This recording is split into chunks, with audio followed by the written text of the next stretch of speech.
yang kalian ketahui tentang gugatan rekonvensi. Gugatan rekonvensi adalah gugatan balik yang diajukan tergugat terhadap penggugat dalam suatu proses perkara yang sedang berjalan.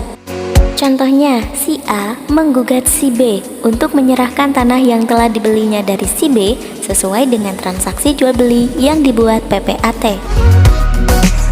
Terhadap gugatan itu, pasal 132A ayat 1 HIR memberi hak kepada si B untuk mengajukan gugatan rekonvensi terhadap si A, agar si A melunasi pembayaran yang masih tersisa ditambah ganti rugi maupun bunga atas perbuatan wan prestasi yang dilakukannya.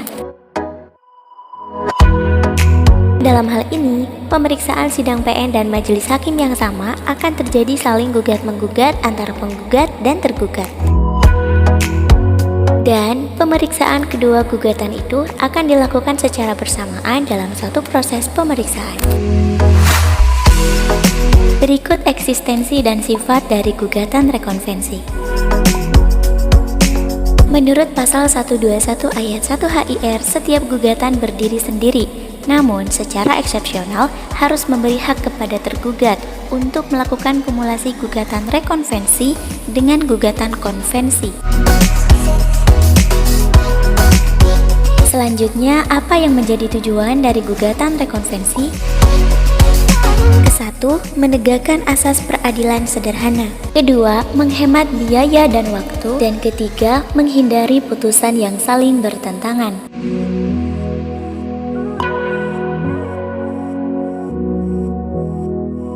Adapun syarat material gugatan rekonvensi.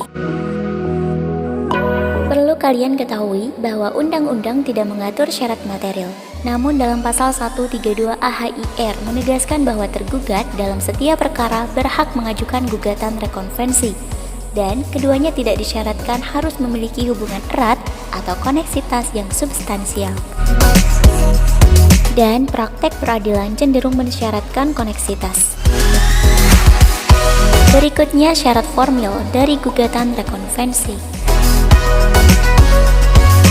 Pertama, gugatan rekonvensi harus diformulasi secara tegas agar pihak lawan mengetahui dan mengerti tentang adanya gugatan itu. Bentuknya boleh lisan, namun lebih baik tulisan dan harus memenuhi syarat formil gugatan, yaitu pertama, menyebut dengan tegas subjektif yang ditarik dalam tergugat rekonvensi. Kedua, merumuskan dengan jelas posita atau dalil gugatan rekonvensi. Dan ketiga, menyebut dengan rinci petitum gugatan.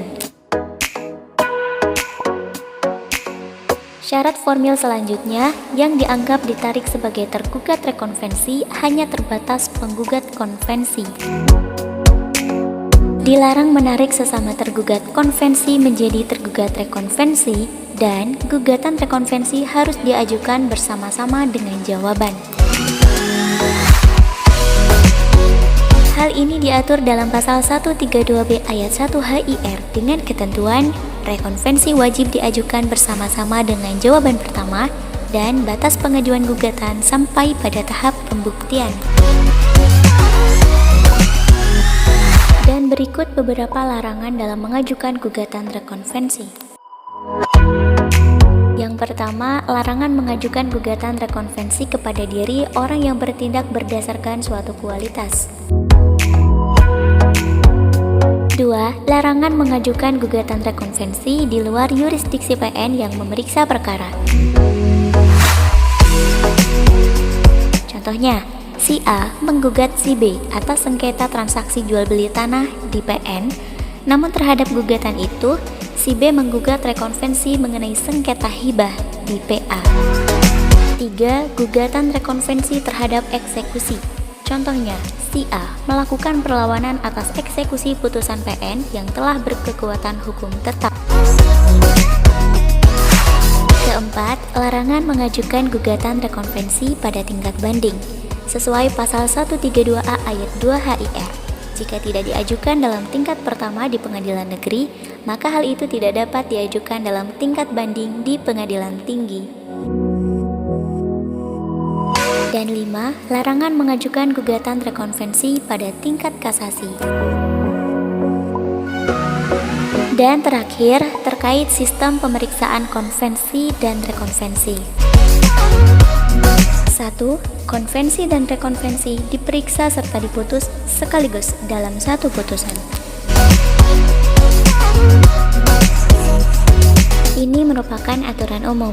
Sistematikanya, putusan dimulai dengan menguraikan putusan konvensi, dilanjutkan dengan uraian gugatan rekonvensi, lalu diakhiri dengan amar putusan pada bagian akhir. Dan selanjutnya boleh dilakukan pemeriksaan secara terpisah. Hal ini diatur dalam pasal 132B ayat 3 HIR berupa pengecualian. Dan berikut pedomannya.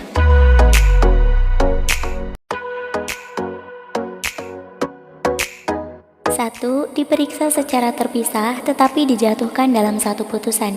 Kedua, diperiksa secara terpisah dan diputus dalam putusan yang berbeda.